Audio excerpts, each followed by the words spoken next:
At Aldi right now. We're about to go in and get some grub for the week. Got a meal prep later. It's a Sunday right now. But we haven't done one of these in a while. We haven't done a car talk here in a while. And this one might just be the most important one I've ever made. And I don't say that lightly at all. So this past weekend on Saturday I'm a senior in college right now. It was our last football game. If you guys know, I don't play football anymore. So I was watching my friends out there play their last football game. And I was talking with some of the people that graduated in years prior. We're facing a crisis, especially with young men who are starting out their lives, who are looking to not be in this void of neither failing nor high achievement. There's this problem. There's a problem that we have. You go through life, kind of just get forced. You get forced into these positions. You get forced into a job. You get forced into a physique that you don't like, or you might like, or you're not happy with. Life just kind of forces you one way, and the inertia of that, you just let it go. You let it kind of just take you to wherever you go with your job, whatever it may be. And those dreams of whatever you want to accomplish in life, those dreams you have in the back of your mind, right? In the back of your mind, whenever you're growing up or while you're thinking late at night of that dream scenario, those big, bad, awesome dreams, they just kind of fall away. It gets hammered out of you the more that you go along with the process of the matrix. That's what it is. It's the matrix. It's the world. It's what they believe and instill in you. As you scroll on social media, as you want to go do XYZ thing, you want to go get in shape, you want to wake up early, but it just never seems to happen, and you're just stuck in this void, right? You don't know victory, you don't know defeat. You're just stuck in this void of being average. And you watch other people, whether it's on social media and you're scrolling, of just high success individuals, high performers, people who have made it, who have motion, right? You look at these people and you wonder, why can I not be like that? What am I missing? What steps do I have to take? Why can't I do what I want to do? Why do I keep hitting these roadblocks? I know I want this thing, but every single day I wake up, I fall short. And before I know it, a month passes by and I'm in the same spot. A year passes by, I'm in the same spot with my job, with my relationships, with my physique. I'm in the same spot, man. And before you know it, blink of an eye, you look down at yourself and like, what have I made of myself? Nothing. All this time's passed by. I knew I could have done it, but I just never took that chance and that leap. And so this brings me into the central idea of this video, which is the man in the arena. It is not the critic who counts, not the man who points out how the strong man stumbles or where the doer of deeds could have done them better. The credit belongs to the man who is actually in the arena, whose face is marred by dust and sweat and blood, who strives valiantly, who errs, who comes short again and again, who spends himself in a worthy cause, who at the best knows in the end the triumph of high achievement, and who at the worst, if he fails, at least fails while daring greatly, so that his place shall never be with those cold and timid souls who neither know victory nor defeat. In our day and age, right now, me and you, we live in a society where there is no immediate threat of risk. Our archaic minds, that fight or flight response was previously used for a good cause, right? We were conquering other civilizations. We were going to war. We were evading predators, whatever it may be. I know that sounds a little bit deep right off the bat, or like a little bit too, but that's important to understand, because once we have that process and we're bringing it into modern day, now we have things like social media, junk food, porn, all of these things that are artificial sources of dopamine. They light up those regions in our brain to where we think that we're accomplishing something, but in reality, we're not. And I like to call that artificial sources of dopamine. On the flip side of that, we also have that loss aversion archaic version of our brain, where we don't want to experience pain or discomfort. Now, that used to be a good thing, but now in today's modern society, it's things like, oh, I don't want to go work out. I want to avoid that. That might hurt. I don't want to go take a cold shower. I don't want to learn this skill and put away my phone for 2 hours. Now it's like we have this loss aversion towards things that are actually good for us, real pieces of dopamine, and we're chasing stuff that is artificial that's only going to make us crash after we consume or do those things. Now, this is important because in this first part, it says, "It is not the critic who counts, not the man who points out how the strong man stumbles or where the doer of deeds could have done them better." As we go throughout our day, and might not seem related at first, but it will all make sense in the end. As we go throughout our day, me and you, we have almost like these two voices, right? Or these two different emotional states. And one emotional state is that first critic. It's the first critic that is talked about in this speech. The critic will point out all of the things that are wrong or that could go wrong. And that is going back to that like loss aversion. So for instance, you're in your day and you're thinking about really starting that workout journey. You're really starting, to start your own business, or just go on that thing that you are deep inside your mind, in your heart, you want to do. You know you want to do it, but there's that voice or that emotional attachment of like, oh, but then there's other people that might think this about me, and then, this is stupid, dude. Like, this is all corny and stuff. Like, it's never gonna work out like that. Like, those people are outliers. It's not for me personally. That's the critic. And on the flip side of that is what we're going to talk about here, and that's the man in the arena. You need to be the man in the arena. It's that emotional state or that voice that you get at night whenever you're thinking, whenever you dare to try that thing that you were thinking about not doing. You dare to go and put yourself in a vulnerable position. You dare to look stupid. You dare to look cringe. You dare to be misunderstood. And that's what the speech is talking about. That's the person who matters. It's that person, that mental state is what matters the most. The credit belongs to the man who is actually in the arena, whose face is marred by dust and sweat and blood, who strives valiantly, who errs and comes short again and again, who spends himself in a worthy cause. Spending yourself in a worthy cause. You have to figure out, like, truly, actionable item number one. What do I want to do? What do I want to be remembered for? What are those things that when someone thinks of me, that's who I want them to think of? Who do I strive to be like? Because whenever you look through the lens of why you're going about each day, through that lens of, am I putting myself in the man in the arena, or am I the critic? Am I the man in the arena right now? Am I making a video with the back camera on my iPhone? Am I going and looking like a fool in the gym? Am I stuttering?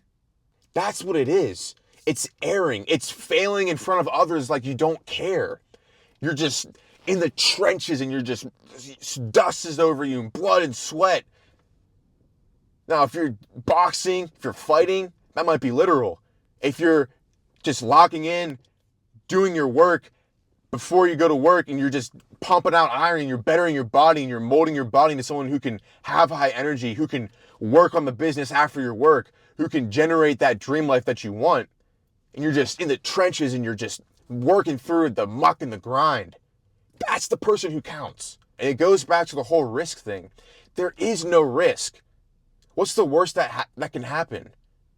You fail a set. Takes 2 months longer than what you previously thought. The work was a little more. You end up learning a bunch of shit that you didn't think that you would learn, and now you do. So now you can just try again and again. The risk is not real in today's day and age. You're not going to get hurt. You're not going to have your livelihood in danger. I spent a lot of time as the critic of the man in the arena, looking at my life from not an active participant. I was letting things happen to me. After I quit football because I couldn't go play anymore because of my back injury, I broke it. I just let life happen. I was a critic. I was like, oh, you'll never get back. Oh, you'll never be as physically fit as you once were. You'll never have that dream life that you want. You'll never start that business. And once I made this shift of like, to be out there, to try, because everyone knows, like, if this is your comfort zone, the growth only happens out here, outside of your comfort zone. So if you're feeling uncomfortable or that discomfort, first you need to recognize that that is the prerequisite. That's the prerequisite. That means you're the man in the arena right now. You're the person who is striving, who is failing, and going again and again. Because, like it says in this next part, who at the best knows in the end the triumph of high achievement. At the best case scenario, in the end, because in the end, you will win. I want to let you know that. In the end, you will win. You wake up early enough, you put in the work for long enough, you will win. You will. It's only a matter of time. It's only a matter of time whenever you focus on the system and not the end goal. Like the person who loves walking will walk further than the person who loves the destination. If you love being the man in the arena, then you will love the process of failing and trying again and again, because pretty soon one of those is going to break off.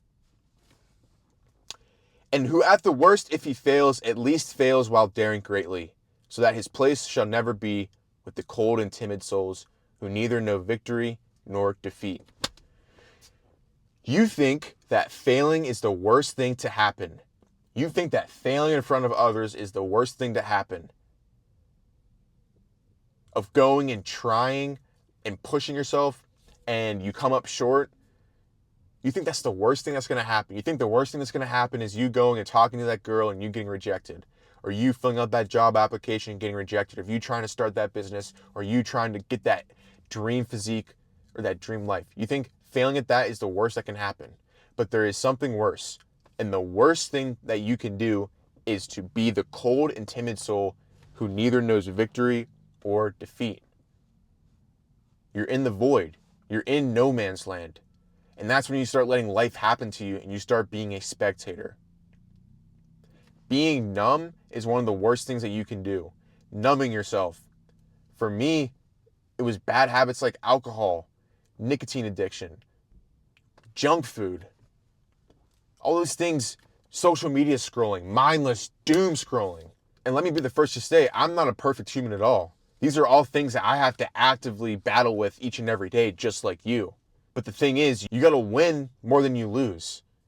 And you just got to keep climbing, more wins, less losses, less losses. Because you'll find yourself being a spectator and you have to flip that switch of what would the man in the arena do right now? What would that version of you who was in the arena, who was trying, what would he be doing right now instead of doom scrolling, instead of drinking, instead of going out and just wasting away? Because the worst thing that can happen is if you just go throughout your life and you are a 40 or 50-year-old, the best, the youngest, most lively, most tenacious years of your life are gone.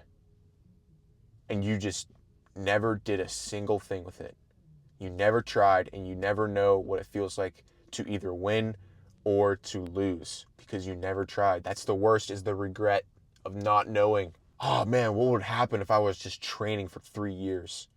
What would happen if I just gave it my all and just left it all out there? Finally got that six-pack, finally got the physique that I wanted, regained my athleticism, built the business, got the dream life, went out and found my wife, found the dream relationship. What would that look like? And it's a process. It's a process of going through that each and every day. In the Bible, it talks about picking up your cross every day and following Jesus. And there's a similar parallel to that, where you have to every day kill the spectator in you. You have to kill the spectator in you that is just letting it happen. That's just pointing out all the criticisms and kind of just standing back like this, watching you go throughout your life and just beating down on you. You got to be the man in the arena who's just, it sucks, but I'm going to do it anyway. I'm going to fail. I'm going to try for it. I'm going to go all in, because guess what? The worst that can happen, he fails while daring greatly. That's the worst. So what I want you to do is this. First, I want you to audit your life. Are you where you want to be in life? Physically, financially, relationship-wise, whatever it may be. Go through all those different sectors of your life and ask yourself where you are. Be very honest with yourself. Evaluate yourself. And then I want you to write out where you want to be. Create 2 separate columns. Spectator, man in the arena. I want you to list out what the spectator is doing currently, which is that is you, and what the man in the arena would do if he knew that he could not fail and he knew that the worst thing that could happen was that he dared to fail greatly. I want you to list out what that man in the arena would do. because that man in the arena is ultimately you. Now, once you have those things, you need to have that new identity. I never was one, I tried the whole goal setting thing and really breaking down the goals into micro steps, but what I found recently is that it's just an identity shift. That's all it is. You have to ingrain in yourself that you are the person in the arena who is going to try now. Now you're the person, you're getting out of spectator mode into player mode. And now from that identity shift, you need to then follow that up with the most important part, which is your actions. None of this will do any good if you don't follow that up with a stack of proof, which is actions that correlate to that person in the arena. Because guess what? The more that you stack those up, the more that your brain, your subconscious is going to be like, oh, that guy really is the man in the arena. He's really trying. We better make sure that he succeeds instead of loses. So now you have two options. At the end of this video, you can A, continue to go down the path that you were once going on and continue to be a spectator and think that this is just some silly mumbo jumbo from a guy talking to you across the screen. Or B, you can become the man in the arena. You can be so back and reinvent yourself after you watch this video. You go and write that stuff down. You have two options. Choose wisely.